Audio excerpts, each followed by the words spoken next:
पार्वती नंदन श्री गणेश भगवान की जय। ओम नमः शिवाय। आज मार्गशीर्ष माह के कृष्ण पक्ष की चतुर्थी तिथि है। आज गणाधिपति संकष्टी चतुर्थी का व्रत है। इस व्रत के प्रभाव से रुके हुए कार्य या अधूरे कार्य पूर्ण हो जाते हैं। साथ ही जीवन में आने वाली बाधाएं श्री गणेश भगवान की कृपा से सदा के लिए समाप्त हो जाते हैं। इस व्रत को स्वयं संकट मोचन हनुमान जी ने किया था। तो आज आप सुनेंगे गणाधिपति संकष्टी चतुर्थी व्रत कथा। अतः आप सभी भक्तों से निवेदन है कि चैनल को सब्सक्राइब और वीडियो को लाइक जरूर करें और कमेंट में श्रद्धा पूर्वक जय श्री गणेश जरूर लिखें और कथा को पूरा सुने, क्योंकि आधी अधूरी कथा सुनने से अशुभ फलदायी होती है और पूरा सुनने से ही पूर्ण लाभ प्राप्त होता है। एक बार पार्वती जी ने गजानंद से पूछा कि अगहन मास की कृष्ण पक्ष की चतुर्थी को किस गणेश की पूजा करनी चाहिए और इसकी कथा क्या है। तब गणेश जी ने माता से कहा, हे माते, अगहन मास में पहले कही गई विधि से गजानन नामक गणेश की उपासना करनी चाहिए। इसके बाद अर्घ देना चाहिए। सारे दिन व्रत करके पूजन के बाद ब्राह्मण को भोजन कराकर जौ, चावल, चीनी, तिल, घी इत्यादि सामग्री बनाकर हवन कराएं तो वह अपने दुश्मनों को अपने वश में कर सकता है। इस बारे में हम आपको एक पुरानी कथा सुनाते हैं। प्राचीन काल की बात है। श्रवण कुमार के माता पिता अपने पिछले जन्म में भीलनी थे। एक बार त्रिजटा ऋषि श्रवण कुमार के माता पिता के घर पहुँचे तो ऋषि के पैर धूल मिट्टी से सने हुए थे। श्रवण कुमार के माता पिता उनके गंदे पैरों से धड़ भरी दृष्टि से देख रहे थे। तब श्रवण कुमार के माता पिता के पिता ने अपने पुत्र और बहू को त्रिजटा ऋषि के पैर धुलने का आदेश दिया। पिता का आदेश पाकर पुत्र और बहू ऋषि के पैर धोने लगे, लेकिन उन्होंने आंखें बंद कर ली। उनको ऐसा करते देख ऋषि को क्रोध आ गया। तब उन्होंने उन दोनों को श्राप दे दिया, जो तुम दोनों ने एक ऋषि का अपमान करके चरण धोते हुए आंख बंद करके किया है, इस पाप के लिए अगले जन्म में तुम दोनों अंधे हो जाओगे। यह श्राप पाकर दोनों ऋषि के चरणों में गिर पड़े और क्षमा मांगने लगे। तब त्रिजटा ऋषि ने कहा कि तुम्हारा पुत्र अगले जन्म में श्रवण कुमार तुम्हारा सहारा बनेगा। वह सच्चा माता पिता का सेवक और ऋषि मुनियों जैसा ज्ञानी होगा। इसके बाद ऋषि के कथना अनुसार दोनों अपनी आयु पूर्ण करके मृत्यु को प्राप्त हो गए और उन्होंने अगला जन्म लिया। अगले जन्म में वे ऋषि शांतनु और उनकी पत्नी ज्ञानवती थी। उन दोनों की कोई संतान नहीं थी। एक दिन ऋषि और उनकी पत्नी घर के आंगन में बैठे हुए थे और संतान न होने का दुख एक दूसरे के साथ प्रकट कर रहे थे। तभी वहाँ पर नारद जी प्रकट हो गए। उन्होंने नारद जी का बहुत ही भव्य तरीके से स्वागत किया। उनकी सेवा से खुश होकर नारद जी ने ज्ञानवती को आशीर्वाद दिया, सौभाग्यवती भव, आयुष्वती भव, पुत्रवती भव। आशीर्वाद पाते ही ज्ञानवती ने पूछा, क्या सच में मुझे संतान की प्राप्ति होगी? इस पर नारद जी ने ज्ञानवती से कहा कि ऋषि के कहे हुए शब्द कभी खाली नहीं जाते। वह जो भी आशीर्वाद देते हैं वह अवश्य ही पूर्ण होते हैं। लेकिन तभी नारद जी ने कहा, लेकिन एक शर्त है। पुत्र प्राप्त करने के लिए तुम दोनों को नैमिषारण्य वन में 1 साल तक ब्रह्मा जी की कठोर तपस्या करनी पड़ेगी।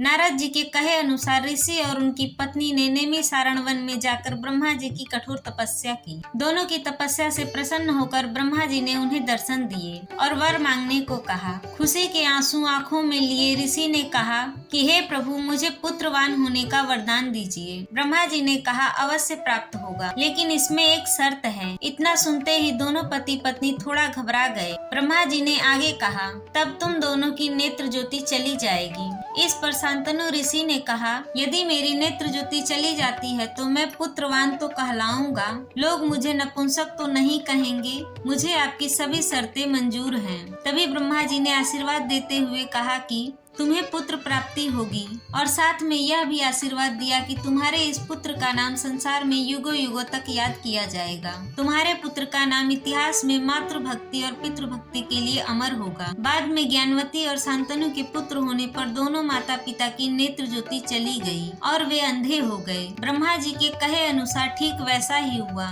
श्रवण कुमार बहुत ही सरल स्वभाव का व्यक्ति था और माता पिता के लिए उसके मन में बहुत ही श्रद्धा भक्ति थी। वह दिन रात अपने माता पिता की सेवा करता था, अपने माता पिता की बच्चों की तरह लालन पालन करता था और उसके माता पिता भी स्वयं को गौरवशाली महसूस करते थे। श्रवण कुमार के माता पिता अपने पुत्र से अतुलनीय प्रेम करते थे। भक्तों, श्रवण कुमार के माता पिता नेत्रहीन थे, इसीलिए वह उनकी नित्य पूर्वक सेवा करते थे। घर का सारा काम किया करते थे, जैसे नदी से पानी भरकर लाना, जंगल से लकड़ियाँ काट कर लाना, चूल्हा जलाकर भोजन पकाना आदि श्रवण कुमार करते थे। माता पिता का कार्य करने में उन्हें जरा भी तकलीफ नहीं होती थी, बल्कि उन्हें आनंद मिलता था। माता पिता उन्हें हमेशा आशीर्वाद देते रहते थे। एक बार उनके अंधे माता पिता ने अपने पुत्र श्रवण कुमार से इच्छा जताई, हे पुत्र, हमारी सभी इच्छाएं पूरी की, बस एक इच्छा बाकी रह गई है। उन्होंने तीर्थ यात्रा करने की इच्छा जताई। श्रवण कुमार ने माता पिता की आज्ञा मानते हुए उन्हें प्रणाम करते हुए उनकी इच्छा पूरी करने का वचन दिया। कंधे पर कांवर लेकर और उनमें दोनों को बैठाकर वह तीर्थ यात्रा करने निकल पड़े। श्रवण कुमार अपने माता पिता को कई तीर्थ स्थानों से जैसे गया, काशी, प्रयाग आदि लेकर गए और उन्हें तीर्थ के बारे में सारी बातें सुनाते रहे। एक दिन श्रवण कुमार माता पिता के साथ अयोध्या के समीप जंगल में पहुँचे। वहाँ रात्रि के समय वह विश्राम कर रहे थे। उनके माता पिता को प्यास लगने पर वह पास की बहती नदी से जल लेने गए। श्रवण कुमार पानी लेने के लिए अपना लोटा लेकर सरयू तट पर गए। उस समय अयोध्या के राजा दशरथ थे।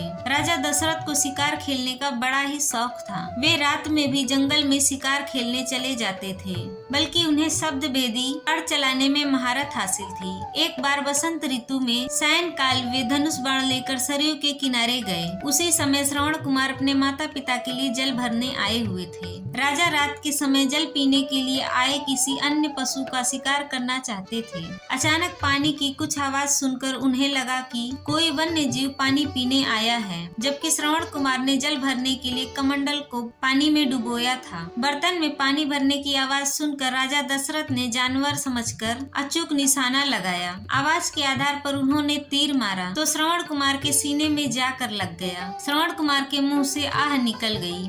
राजा तीर चलाने के बाद सरयू नदी के तट पर शिकार को लेने गए तो उन्हें अपने भूल का एहसास हुआ। उनसे अनजाने में अपराध हो गया। उन्होंने श्रवण कुमार से क्षमा मांगते हुए कहा, हे विप्र, मुझे क्षमा करना। हे भाई, यह अपराध मैंने अनजाने में कर दिया। बताइए मैं आपके लिए क्या कर सकता हूँ। जब राजा दशरथ ने श्रवण कुमार से क्षमा मांगी तो श्रवण कुमार राजा को दुखी देखकर कहा, हे राजन, मैं अपनी मृत्यु के लिए दुखी नहीं हूँ, किंतु अपने माता पिता के लिए बहुत दुखी हूँ। मैं अपने अंधे माता पिता को तीर्थ यात्रा पूरी नहीं करवा पाऊंगा। आप उन्हें जल पिलाकर उनकी प्यास शांत करके उन्हें मेरी मृत्यु का समाचार सुना दे। जब राजा दशरथ श्रवण कुमार के माता पिता के पास पहुँचे और उन्हें यह दुखद समाचार सुनाया तो वह दोनों विलाप करने लगे। बूढ़े माता पिता ने राजा दशरथ को उनसे उनके बेटे को छीनने के अपराध में श्राप दे डाला।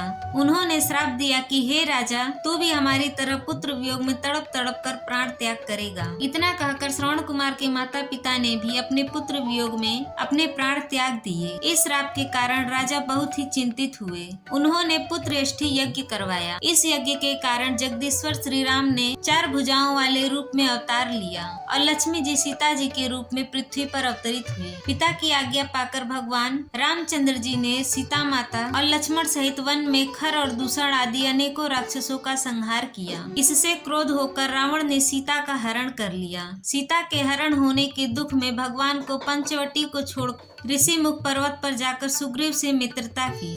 इसके बाद हनुमान आदि वानर सेना सभी सीता जी की तलाश करने लगे। खोजते खोजते वानरों ने गिद्धराज संपाति को देखा। संपाति ने इन वानरों को देखकर पूछा कि तुम कौन हो, इस वन में कैसे आए हो, किसने तुम्हें भेजा है। संपाति के ऐसा पूछने पर वानरों ने कहा, महाराज दशरथ के पुत्र श्री राम जी सीता और लक्ष्मण सहित दंडक वन में आए हैं। वन में उनकी पत्नी सीता का हरण कर लिया गया है, इसीलिए हे मित्र, हमें पता नहीं कि माता सीता कहाँ हैं। यह सुनकर संपाति ने कहा, तुम सब श्री राम जी के भक्त हो और सेवक होने के कारण हमारे भी मित्र हो। माता जानकी को किसने हरा है और वे कहाँ है, इसका मुझे पता है। सीता जी के लिए मेरे छोटे भ्राता जटायु ने अपने प्राणों की बलि दे दी। भगवान श्री राम जी को स्मरण कर जटायु ने अपने प्राणों को छोड़ा है। यहाँ से कुछ ही दूरी पर समुद्र है, जिसके उस पार राक्षसों की नगरी है।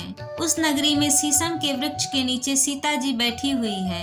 रावण द्वारा हरण की गई सीता जी मुझे अभी भी दिख रही है। मैं आपको सत्य बता रहा हूँ। समस्त वानरों में केवल हनुमान जी ही परम बलशाली हैं, इसीलिए उन्हें वहाँ जाना चाहिए। वे अपने बल से समुद्र को पार कर सकते हैं, अन्य कोई इसको पार नहीं कर सकता। संपाति की बात सुनकर हनुमान जी ने पूछा, हे संपाति, इस विशाल समुद्र को मैं कैसे लांघ सकता हूँ? जब यह सब वानर समुद्र को पार नहीं कर सकते, तब मैं अकेला समुद्र को कैसे पार कर सकता हूँ? श्री हनुमान जी की बात सुनकर संपाति ने कहा, हे सखा, आप संकट नाशक श्री गणाधि संकष्टी चतुर्थी का व्रत करें। इस व्रत के प्रभाव से आप कुछ ही क्षण में सागर को पार कर लेंगे। संपाति के कथन अनुसार हनुमान जी ने संकष्टी चतुर्थी का व्रत किया। हे अचल सुते, इनके प्रभाव से ही हनुमान जी कुछ ही क्षणों में सागर को लांघ गए। इस संसार में इस व्रत के समान अन्य कोई व्रत सुखदायी नहीं है। अतः हे माते, कृष्ण जी ने भी इस व्रत को युधिष्ठिर से करने को कहा। कृष्ण जी कहते हैं कि हे धर्मराज युधिष्ठिर, आप भी इस व्रत को करो। इस व्रत को करने से आप शीघ्र ही अपने शत्रुओं को पराजित कर समस्त के स्वामी बनेंगे। देवकी नंदन श्री कृष्ण के वचन को सुनकर युधिष्ठिर ने गणेश चतुर्थी संकष्टी चतुर्थी का व्रत किया। वे अपने शत्रुओं को परास्त कर राज्य के स्वामी बने। तो बोलिए श्री गजानन भगवान की जय। ओम नमः शिवाय। हर हर महादेव।